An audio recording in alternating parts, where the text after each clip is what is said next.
Hi, and welcome to the Resources Roadhouse. I'm Wally Graham, and I'm at the 2019 Brisbane Resources Roundup, and I'm speaking with Mike Jones, Managing Director of Impact Minerals. Now, Mike, it's been a long time between drinks. Certainly has. Haven't seen you for quite some time, but that doesn't mean that you've been letting the grass grow, so to speak. So, just noticed recently you've kicked off some trial mining at your Black Ridge Gold project up here in Queensland at the just near Claremont. I'll leave you to explain what's going on, what's happening there. That's very good. Yeah, look, we've been pretty focused the last 18 months on working through our Black Ridge Gold project. As most people would know, it's a coarse, nuggety gold project hosted by Conglomerate, and those types of deposit do have issues with calculating a resource. Right. So what we've been focused on is trying to get towards a trial mining situation as quickly as we can, and we announced that just recently. We're not trial mining just yet. We're going to be sorting out the timing of everything over the next week or two, and we'll announce an update on that as we go forward. So it's been a particularly busy 18 months on the back of that.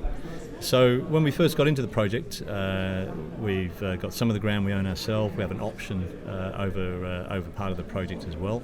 And one of the attractions to it was that there was already one granted mining lease ready for mining, and then also 4 mining lease applications, which were well underway. And that's very significant for this style of nuggety gold deposit, because you just need to be able to take a large sample. And people who follow the Impact story for a while would be aware that in the Pilbara, we were involved there in the Pilbara Gold Rush a few years ago, and my background is very much in conglomerate-hosted gold. They've kind of run into a bit of a brick wall there, where they literally can't take a large enough sample to demonstrate the grade on an exploration licence. You actually need a mining lease under legislation to take a sample big enough to actually work out what the grade is. And so as a result of that, Novo sort of put that to one side a little bit, been looking more at the big alluvial play at Egina. So one of the big advantages for us and why we came to this project was this mining lease, because I knew that we would be able to get a large sample and work out what the grade was. So we've done a bit of work in particular the last 12 months doing some bulk samples, sort of when you started off with 1 tonne samples, and then we just recently did 14 tonne samples on average, much larger than the average geochemical sample, and we got some great results out of that. One of the principal things that we found, regardless of grade, was that the material processes really beautifully just with water.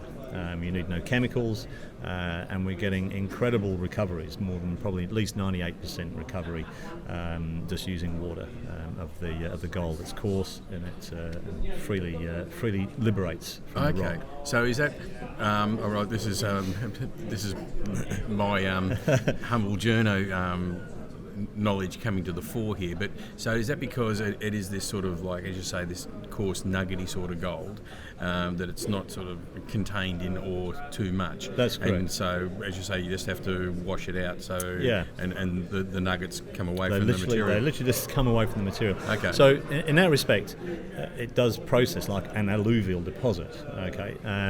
There's a difference. An alluvium is recent rivers and streams and gravels, whereas a conglomerate is a compacted, indurated rock that, in this case is 200 million years old. But what's happened here is that during the period when the gold was formed, a lot of hydrothermal alteration of the rock, and that's been preferentially weathered to a clay. Okay, and that clay is very dry, and it's completely destroyed most of the rock, and as a result it's just left the gold behind. And so once you've washed the clay away, you're just left with the gold. Okay, so there's the irony, isn't it? It's so much easier to get out of the dirt, but it's so much harder to prove that it's in the dirt. That's exactly right. Yeah. And so that's the beauty then of this trial mining process that we're going to go through.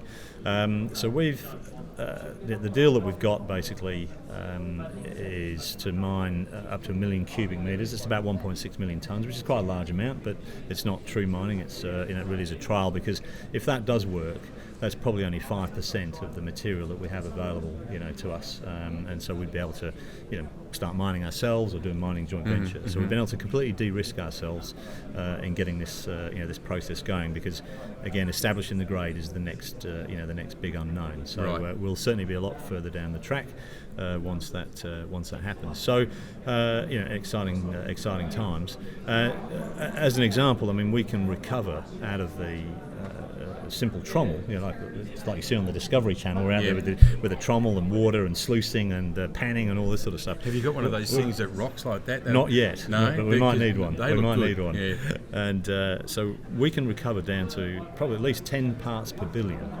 Okay, which is a ludicrously low amount of gold, but at today's gold prices, that's actually worth 70 cents. Okay, so and if this material only costs $3 or $4 to mine and process, so even low-grade gold, if it can be processed easily, can contribute towards towards the cost. Now, I definitely hasten to add, we would not be mining at 10 parts per billion, but just to give you an example of the new insight you can get into this deposit by working out that a lot of it processes relatively easily. So I will say that's not the entire material. There are other material types. There are some wet, sticky clays that won't process easily. We'll need a special plant for that. And as we get down through the weathered material into the harder rock, we'll have to do other things then to liberate the gold. At which point then we'll know whether either of those two alternatives are a possibility or not, and whether we can expand or just keep going with the oxide, or it's just a trial and it may not have worked. But look, I think at this stage we're reasonably confident we'll get some money out of it because we're on a royalty stream for the trial mining, and if it goes well, we're off to the races. All right. Well, and it really is a sort of like it's a re-education in a sense, isn't it, of sort of thinking a different way of how gold mining can be done. It's not the traditional Australian way of doing it. Yeah. It has been done before over in South Africa, I think. Is that correct? Is that the similar sort of thing? Yeah. Look, I think they've done similar things over there, but in years gone past, and I think. It's an unconventional approach, but it's the correct approach, and we can only do that approach because we have the mining leases. Yeah. So a lot of people have been put off this style of deposit because it's too hard to drill out, because you can't estimate the gold because of the nugget effect. Yeah. And so the bigger the sample, the quicker you can take it, the better. And so we've been in a unique position to be able to do that. So. Maybe with a bit of luck, if you prove it all up and that it works and all that, maybe the rules can be adjusted to suit these sort of deposits. You never know. That's right. Look, in a perfect world, Mike. It wouldn't be. I wouldn't want Impact to ever be accused of breaking the rules, but we're always on the edge of things, as people like to know. Setting the agenda. That's right. An unconventional approach to things, and so everything we're doing is obviously JORC compliant, and et cetera, et cetera. There's nothing wrong with nothing wrong. That's not the right word. Yep. We'll still report under the JORC code and everything else, and we'll be good to go. So terrific. All right. Well, we will be watching this space, and we'll be looking at bringing it to everybody on the Resources Roadhouse. Mike Jones, it's really good to see you again. Yeah. As I said, it's been a long time, That's so great to have you back. Good to be here, Wally. Great. Thanks a lot. Cheers.